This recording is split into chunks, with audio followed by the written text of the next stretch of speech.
What's up, guys? Welcome to the line change. In this video, we're going to be asking the question, um,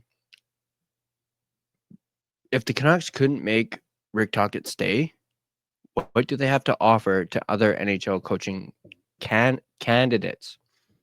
Like, that is a real question. Like, if if you offer Rick Tocchet 5x5 and he says no, and that is exactly the money that he was wanting,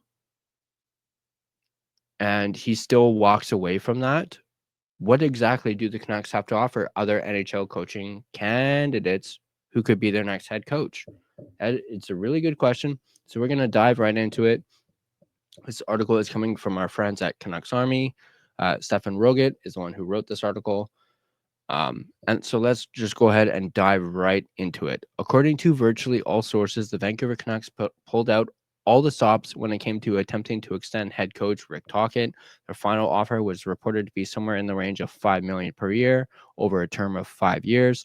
That's truly top-tier salary, even among the premium ranks of NHL coaches. The recently fired and now hired again, Mike Sullivan, was believed to have the highest coaching salary at $5.5 million. Even Tocchet's agent, Steve Mountain, said that the Canucks stepped up and made the decision hard. I'm going to quickly read a tweet from Rick Dollywall.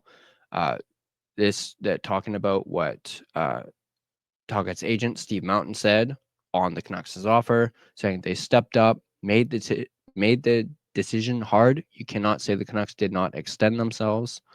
If you want to check out the complete interview from Rick Tocchet's agent, Steve Mountain, go ahead and check it out on Donnie and Dolly. But in the end, that decision was made all the same, and it was for Tocchet to depart for another, presumably immediate coaching opportunity. Tocchet's reasons are, at this time, largely unknown and likely multifaceted. There's no doubt that the dreadful circumstances of the 24-25 campaign played a role. Nobody was happy with how the season played out on or off the ice, and the impetus to walk away from this situation is quite understandable. It's also possible that Tocchet isn't happy with the general direction of a team that seemed to take a clear step backward this year. And of course, if Tocchet goes on to coach Philadelphia, as is widely speculated, as of course we mentioned, Mike Sullivan is now off the board. He has signed with the New York Rangers, so that also takes away the Rangers as a possible landing spot for Rick Tocchet.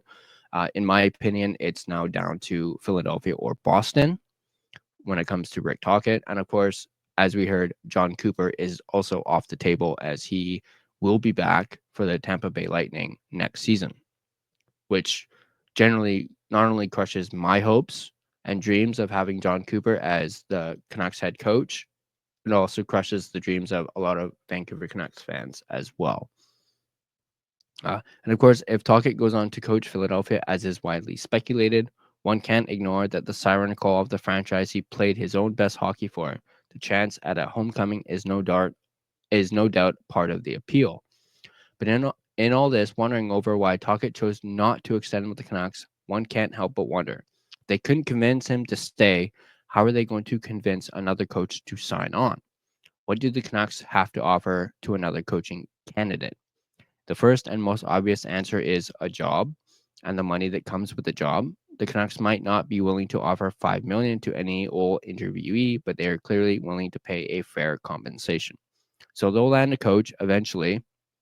There are enough folks looking to coach in the NHL to make that more than certain, but landing a coach of their choosing or even the kind of coach they're looking for might be a challenge.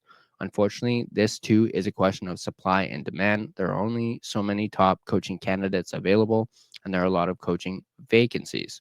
As of this writing, 8 NHL teams are without a coach. The Canucks, the Flyers, I guess technically 7, as the Rangers are now off the board. The Canucks, the Flyers, the Penguins, the Bruins, the Ducks, the Kraken, and the Blackhawks.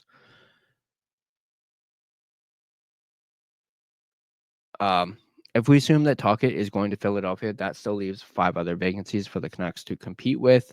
And that's just for right now. Other coaches are on the hot seat following early playoff exits, including LA's Jim Hiller and maybe even Tampa Bay's John Cooper. That's now no longer the case. So if Vancouver has a list of, say, 3 top candidates, they still have to convince one of those candidates to choose them over one of the many other vacancies, and it's kind of hard to see them doing that in the present moment. What's an offer from the Canucks? This is a good one. The chance to coach Quinn Hughes must be appealing. He's already one of the greatest defenders to ever skate in the league, and not every team has a talent like him already on the roster. Beyond Hughes, the state of the rest of the blue line might also reasonably be called a selling point. The Canucks have a top 4 and maybe even a top 6 relatively locked in for the next couple of seasons. That's something that most teams don't have on hand. But then there are the downsides. Though many have faith in a Elias Pettersson bounce back campaign, who really wants to be the coach responsible for that? Right or wrong, Pettersson is earning a reputation for being difficult to work with, and until he turns it around, his prominent presence on the roster might be called a deterrent to any new coach. Past Pettersson, that center depth is a little ghastly pending Filipinos' return to action. The top 6 right now consists of Pettersson, Hedl, DeBrusk, probably Connor Garland, and then Jonathan Lacramaki, Dakota Joshua, Niels Höglander. We're not saying there's not a potential there, but it's definitely not a selling point, and quite the contrary. There still isn't a practice facility nor a concrete plan to build one. But by far, the biggest detractor to a coach coming to Vancouver has to be the expectations. This isn't a situation in which a coach would be coming in to take a competitive team to the next level or to start building a new system from the ground up. This is a team in a somewhat desperate situation, stuck between a rock and a hard place. Everyone is aware of Hughes' dwindling contract. This next season will be the second last in his current deal, meaning he'll be eligible to sign an extension following it or not. That means a lot is riding on the 2025-2026 season. It's not really an exaggeration at all to say the future fate of the franchise is resting on the 25-26 campaign, and specifically how Hughes perceives it. And given that the biggest change the team projects to make this offseason is to its coaching staff, that means a lot of that is resting on the new coach's ability to make a difference. Everything will be under a microscope this upcoming year in a market that always has the zoom cranked up. Regardless, the job at hand is to take the NHL's most disappointing team in 24-25 and turn them around within the span of a single season. Who really wants to sign up for that amount of pressure when there are other less pressure-laden options? Really, this can go one of 2 ways for the Canucks. On the one hand, if they do land a coach of their choosing, it will mean that said coach both understands and accepts the challenge at hand. Maybe it's their competitive flair. Maybe they desire the difficulty. Maybe they've already got a plan to fix the Canucks. That's definitely an exciting prospect. The other way it can go, however, is compromise. That means that the Canucks don't necessarily land one of their top candidates and must instead accept someone who's just looking for those first couple of things they can offer: a job and a salary. This likely means a coach low on experience, which isn't necessarily doomed to failure, of course, but either way, one wishes that the Canucks were set up better to pursue their coach of choice and not set up to be so readily scare them off.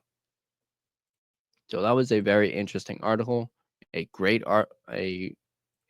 written article by Stefan Roget. So kudos to Stefan for that.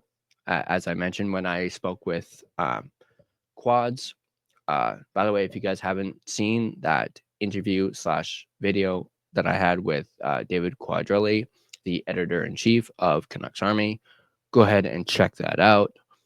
But I mentioned to Quads that, all these articles on Canucks Army are so greatly written, and they obviously provide myself and other content creators with some great content.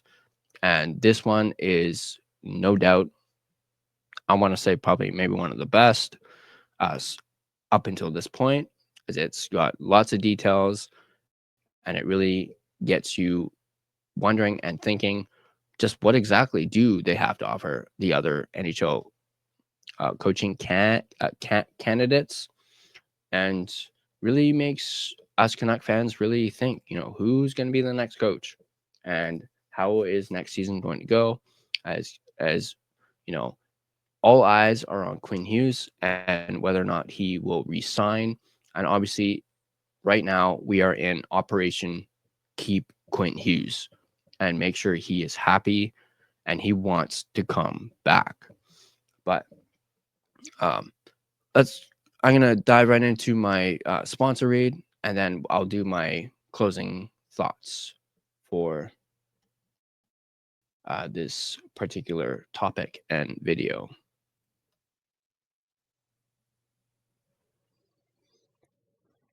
Are you looking for an energy drink that is jitter-free, crash-free, no sugars, no artificial colors or dyes, and no calories? Then Dubby Energy is for you. With over 15 plus unique custom-made flavors, go ahead and get a starter sampler pack, which includes 3 different flavors. Use code TheLineChange to get 10% off your next purchase. Dubby Energy, your taste buds' favorite energy drink.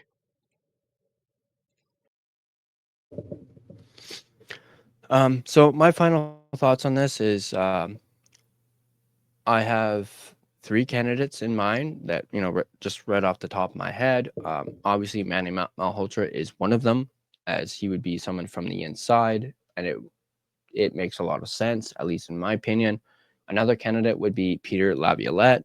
He has obviously the experience, and he obviously, he has instant, so, he's one of those coaches that gives you instant success. So he would be that would be a reason why I would want to bring in Peter Laviolette plus his experience.